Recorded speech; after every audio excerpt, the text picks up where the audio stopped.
This is the Ghost Hunt Weekends experience. So your interest in paranormal has been a while now, then? Oh yeah. The interest in the paranormal has been pretty much lifelong. Really? Yeah, and it's started at childhood. Seeing weird stuff in the house, and I just thought it was normal. And then when I ended up talking to kids at school, hey, do you see these in your room? I got that in mine, and they're like looking at me like I'm crazy, like they didn't know what I'm talking about. But I'm a little kid, I just thought it was normal.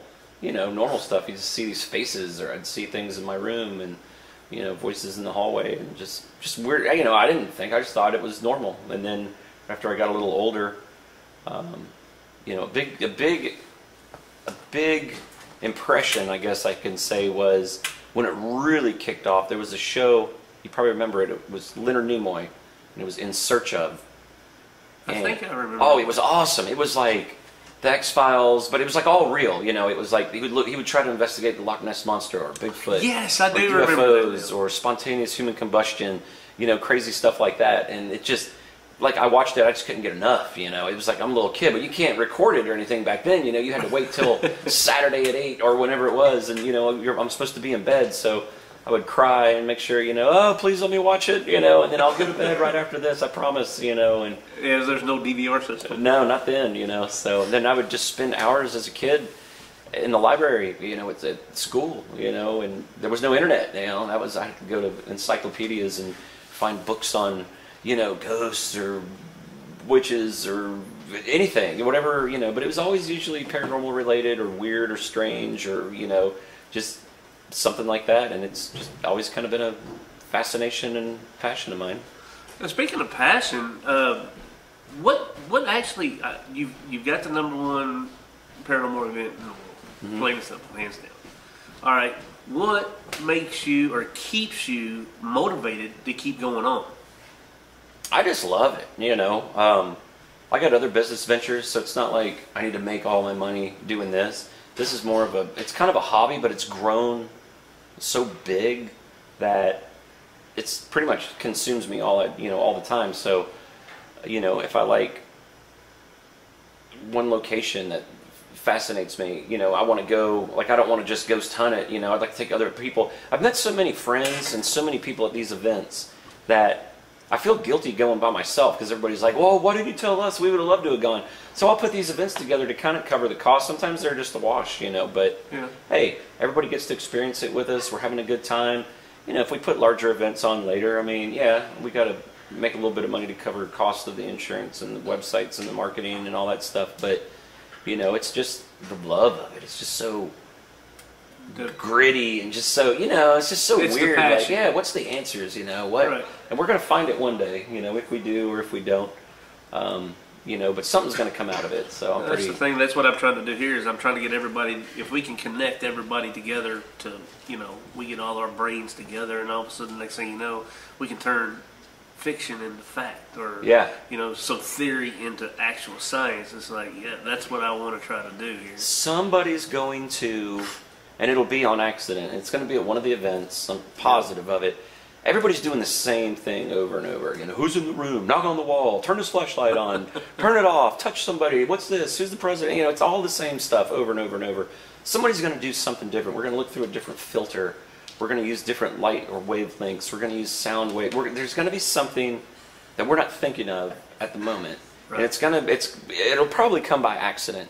It could be something, ancient techniques mixed with something new, and then we're either going to be able to see to another side or communicate a little better, or maybe find an answer. Maybe we'll find out. Maybe it's just our imaginations and we're creating it. Who knows? It might be our own minds doing it.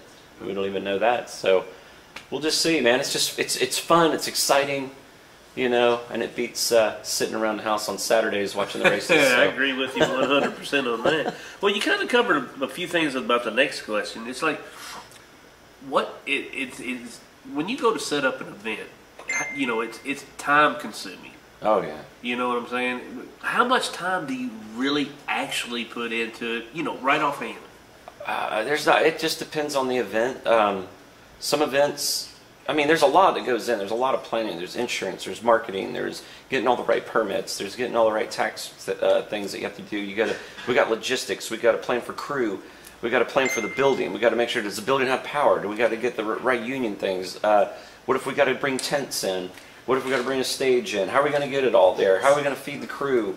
I mean, there's a lot. And then the crew goes through tons of training to make sure events are smooth and trouble-free. You know, what about people that got to eat at there? You know, so I mean, there's so much. Press releases, media scrums. There's so many things that we have to do to make an event successful and to bring people what they expect. Because like we've really set the bar really high, I think, just because of what I've experienced with other ones.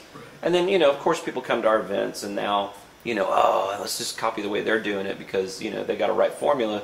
And that's fine, man. That's the American way. That's, you know, there's going to be competition. There's going to be people, you know, wanting to do, they see us and it looks flashy. I mean, we're the sleek sports car of the business, man. Everybody knows who we are.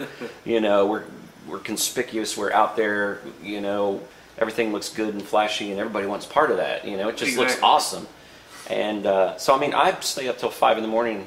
I mean, I got a new baby. I'm up anyways, but I mean, I spend hours and hours and hours and hours and hours. I live and breathe it. You know, some people watch TV and find out what the Kardashians are doing. Man, I'm looking to find out what can I do to make this next event awesome? Who can I bring in? What location can we go to? What's the next step? How am I going to get it out there? I'll probably spend more time on marketing than anything else. I mean, marketing is probably the biggest key there. Mm-hmm. Yeah, marketing seems like it would be. You get a lot of what you want to call it, airtime with some of the radio stations and stuff at the local areas. Everything. There's newspapers, internet stuff, podcasts, everything. I mean, everything. We try not to leave anything out. It's very time consuming and very expensive. So that's a lot of risk. I see what you're saying there. It's not what you call one of those where I'm going to call Joe Bob down the street and we're going to get together and no, you know what I'm saying? It's a lot more than that, yeah. Yeah, there's more into it, and that's what people don't realize. It's hands down. Look, when you start a paranormal, or not really actually paranormal, it's events. It's more than what they expect. Yeah. And I think that's where a lot of people fail. They're not ready for that. I got 15 plus years experience before I started this with corporate event planning and group travel and marketing, you know, so I mean, to me it's a natural. I just jump right in, you know, because it's what I've always kind of done, so it was easy. But instead of booking stuff in Pigeon Forge and, you know, booking busloads of grannies going to, you know, Dixie Stampede licking ice cream or whatever, going, you know, I'm doing something, you know, and I'm like, yeah, this is real. No, not exciting. But doing this is more exciting to me. Like, you know, I might come across an old news article or I might come across some kind of, just something that might spark my interest about, you know, there's supposed to be this haunted cemetery somewhere, or, you know, it could be an urban legend. It can be, you know, lights in the sky, anything. It's just anything that kind of sparks my interest in what I feel that it's more for me. And then I didn't realize there's so many other people that have the same fascination with it. So, hey, if I can put it together and we can all go experience it together, and you can take them a t-shirt and say, man, I went to wherever and we had a great time and we experienced something. Or even if you go and nothing happens, you know what? You're still going to have a good time. And they left meeting new friends, and they left with making new relationships, and that's all it's about, you know. Exactly. Well, that's a good question. There is, okay, if I'm like, I come up I get on the website, which is www.ghosthuntweekends.com. Mm-hmm. I plan my, you know, trip to go and do this investigation. This will be my first investigation. I've never been to Ghost Hunt Weekends. I just pull up, I get out of the car, I walk up to the door, and boom. What does that person kind of expect, or what is their expectations, as in what are their thinkings of what's going to happen? Well, in their mind, you know, I'm going to assume that maybe the people would probably think it's going to be similar to what they see on some of the shows on TV, or a ghost movie or something like that. We try to make people feel welcome when they get here, because they're going to be disorientated, you know, like, what do I do? Where do I go? Where do I park? Right. We always try to make sure, hey, you do this, you do that. Welcome, come on in. Hey, your room's up here. Or, you know, let me get you a wristband. Let's, you know, kind of walk them through, like, how the night's going to go, so they don't feel like, what am I doing? Now what do I do? You know, we make sure there's a schedule available for everybody. We do, you know, things like that, and then we just kind of, not hold their hand, but, you know, we we don't let them feel like they're just standing around. They don't know what's going on, you know. Right. And we have things for them to do. We might set some exhibits up.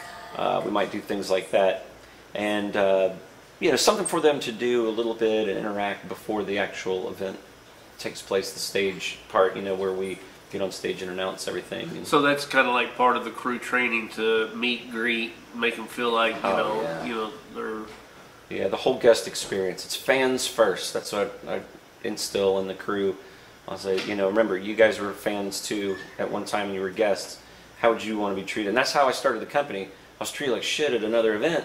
And I'm like, man, this is the worst. It was the worst $100 I've ever spent. I was like, it's a cool location, right? And it was a great location, and it was fun, but we didn't get to experience it. They, you know, turn that flashlight off, don't do this, and then they're talking the whole time, and I'm like, man, come on, let us go hunt a little bit. Let's, you know, well, give me some background on this place. Like nothing. We try to produce a video, or we'll do a presentation about the history and the haunts of the place, and try to provide some past evidence that maybe we've collected, or we try not to use other people's evidence because we don't know how it was collected, right? And we don't know if it's valid or not, or credible.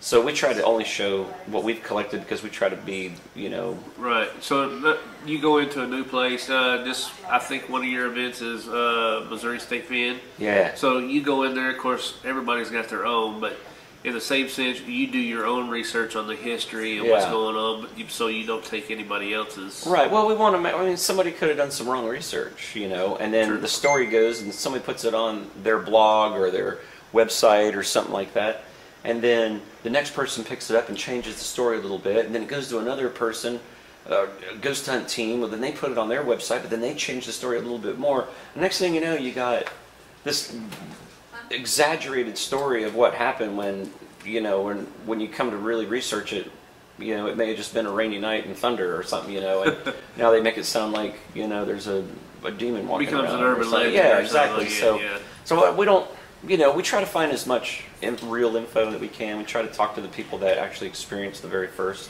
thing, you know, if we can, or firsthand, you know, just like to do our own research, right. And it just makes it a little more credible. Sometimes people don't want to hear it. They don't want to hear that, oh, you know, there's supposed to be a woman in the window looking out, but then we found out that, well, there's a reflection, and then there's a rock that's close by that window, and at certain times of the day, the sun hits it, and it makes this reflection on the window that looks like a person. Oh, no, it doesn't, you know, and then they don't want to hear it. They want to hear the ghost story. Well, see, that's the thing about you all, too. I've heard from people that it's not just the ghost hunt. You all, or I should say your crew, actually do take that extra step to go out to debunk what has happened. Oh, yeah. That way it's not actually, you can't call it all paranormal. Right. Well, I mean, we don't go out of our way to just debunk everything. Right. We'll just be like, you know, we want everybody to have a good time.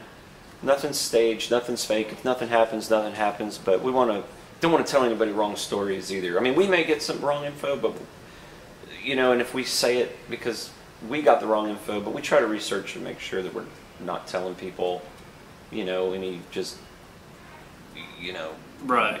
You just don't want any kind of stories or any misleading evidence or anything like that, you know, that you find or something like that. No.